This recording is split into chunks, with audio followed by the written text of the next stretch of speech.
And we're sitting here in Milton, Cedar Park Glen Park, is it? Mm-hmm. So this is a start to a new series. This series is very, very, very important. We're talking about mental health. Mental health probably has to be the most underrated problem in today's society.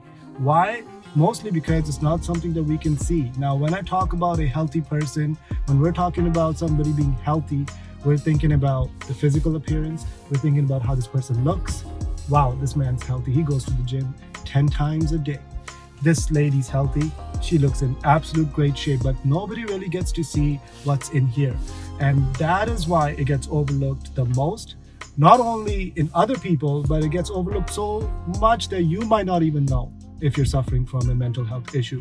So something that we really want to talk about in this series is going to be about what is it, how do we run into some of these issues, and how we can solve it. But before we get into any of that, we have to first think about what is it. We have to acknowledge the problem before we can solve it, right?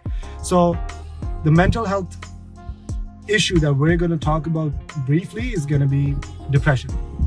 Some of you might have experiences in your life. Some of you may experience it, especially right now because of all the pandemic craziness going around. Lots of different things going around, and a lot of the people are going to fall into this. So I think it's essential that we talk about it now. So depression can happen to everybody, can happen to anyone. The reason I'm talking about it, I'm not a doctor, so I'm not going to talk about other mental health issues, but I'm talking about this one because I can relate to it. I've had it. I've had different phases of my life where I suffered from it. I'm probably going to have it again in life. We don't know, but I've used some tips and tactics to get out of it every time. So I'm going to share those tips later, but right now, what I want to just talk about is what is depression. It is a real thing. It does exist. There's a lot of people, a lot of your friends will tell you, nah, man, you're just sad. Nah, this is not real. You'll be fine. It's not. Nothing fixes itself until you address it. You got to acknowledge it before you can fix it. So this is the acknowledgement stage. So I want all of you to think about, do you suffer from depression? And we'll get into some symptoms and signs to look at before you can make that decision that is this something. Because just because you're sad, you may not be depressed, but there are some things that will confirm that if you have depression, and then it's not a big deal. There's different ways to get out of it, and we'll talk about it.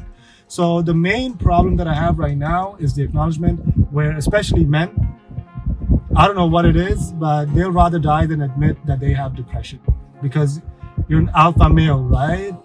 Nothing can happen to you. Nothing can break you. You don't have feelings. You can't be crying. So men always will cover this up and always pretend like they don't have depression, even if they're suffering from it drastically. And then you see it in media, celebrities, people that you thought were very happy, they didn't even know they had depression, and it just spirals out of control, and then they do something horrible. So not only men, of course, women, everybody suffers from it. So let's talk about it. Let's think of ways that we can overcome it. Let's think of ways of recognizing it, and we'll get right into it in our next video. Thank you, and subscribe to the channel if you haven't already. Thanks, guys.